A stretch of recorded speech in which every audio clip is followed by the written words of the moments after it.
जो 32 प्रकार के सेवा अपराध होते हैं। कितने प्रकार के?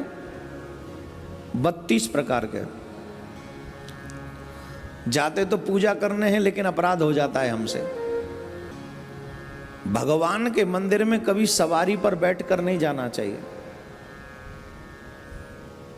जब आप मंदिर जाएं तो मंदिर के प्रांगण से दूर ही अपना सवारी वाहन त्याग देना चाहिए। जितना दूर से आप पैदल चलकर जाएंगे उतना आपको लाभ मिलेगा। और जितने मंदिर, कई तो मंदिर के प्रांगण तक गाड़ियों में जाते हैं, वो सेवा अपराध है।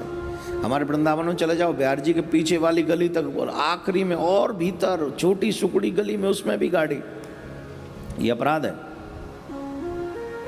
भगवान ने गाड़ी दी है, आप उसका प्रयोग कीजिए, लेकिन जितना पैदल भगवान के मंदिर में जा सके उतना ही अच्छा है।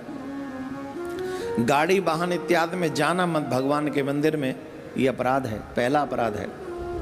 दूसरा, पैरों में खड़ाऊं चप्पल इत्यादि पहनकर मंदिर में पहुंच जाना। काफी लोगों को देखते होंगे आप, एकदम मंदिर की सीढ़ियों के ऊपर जाके उतारते हैं, और कई तो ऐसे ना समझ विचारे के उतारते ही नहीं। तो खड़ाऊं इत्यादि पहनकर जाना मंदिर में, ये भगवान के दूसरा अपराध माना जाता है। रथ यात्रा, जन्माष्टमी आदि उत्सवों को न करना या उनके दर्शन न करना, ये तीसरा अपराध है। श्री मूर्ति के दर्शन करके उनको प्रणाम न करना, ये चौथा अपराध है। अशुचि मतलब अशुद्ध अवस्था में दर्शन करना, पांचवा अपराध है। एक हाथ से प्रणाम करना, ये भी छठा अपराध है। परिक्रमा करते समय भगवान के सामने आकर कुछ देर न रुकना, ये भी अपराध है। अथवा केवल सामने ही परिक्रमा करते रहना भी अपराध है। श्री भगवान के विग्रह के सामने पैर पसार कर बैठना अपराध है। श्री भगवान के विग्रह के सामने दोनों घुटनों को ऊंचा करके बैठना। जैसे मंदिर में बैठते हैं ना, कई लोग तो भगवान की तरफ, व्यासपीठ की तरफ भी पैर कर देते, कई लोग अपने घुटनों ऊंचे करके और फिर हाथ बांध के बैठ जाते हैं, ये भी अपराध है।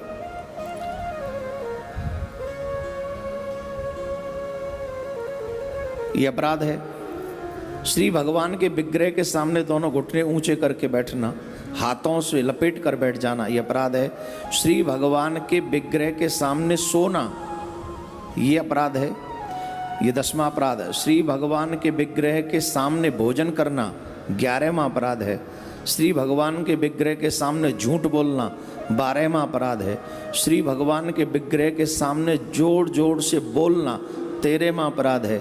श्री भगवान के विग्रह के सामने आपस में बातचीत करना, ये 14वां अपराध है। श्री भगवान के विग्रह के सामने चिल्लाना 15वां अपराध है। श्री भगवान के विग्रह के सामने कलह करना, ये 16वां अपराध है।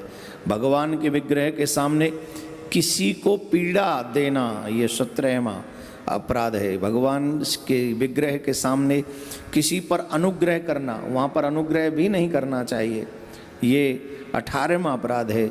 श्री भगवान के विग्रह के सामने किसी को निष्ठुर मतलब कड़वे वचन बोलना, ये 19वां अपराध है।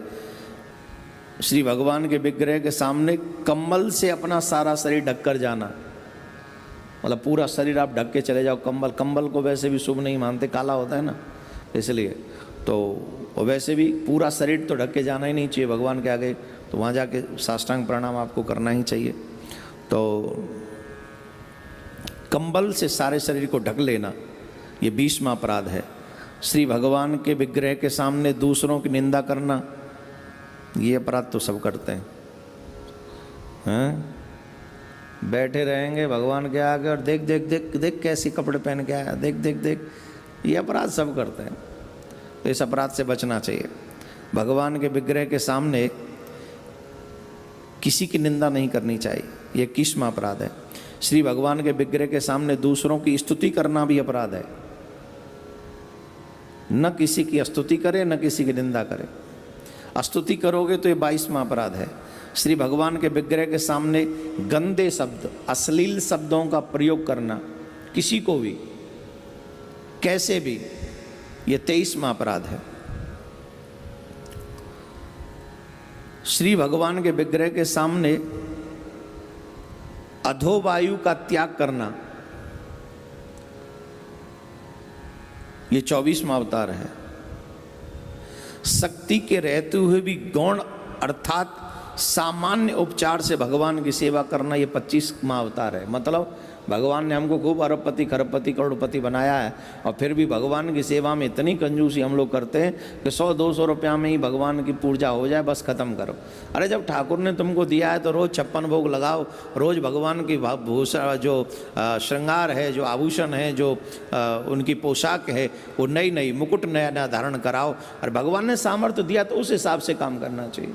लेकिन ये भी अपराध है कि भगवान सामर्थ्य दे और हम भगवान के उत्सवों में, भगवान की पूजाओं में कंजूसी बरतें, तो ये भगवान का अपराध है। इसके लिए हमारा शांति सेवा चैरिटेबल ट्रस्ट अच्छा काम कर रहा है। कोरोना की बीमारी में भी फूल बंगला लगा रहा है। ये देखो व्यवस्था, ये होना चाहिए।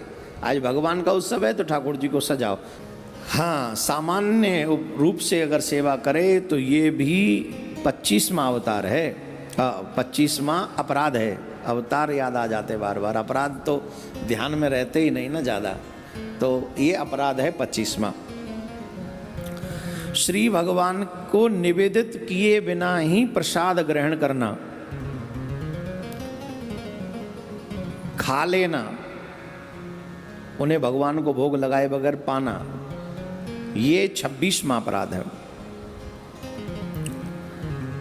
जिस ऋतु में जो फल उत्पन्न होते हों और उन फलों को अगर भगवान को समर्पित न करे, भगवान को उनका भोग न लगाए, तो ये भी 27वां अपराध है। किसी शाक या फलाद के अगले भाग को तोड़कर भगवान के व्यंजनों के लिए देना, ये भी 28वां अपराध है।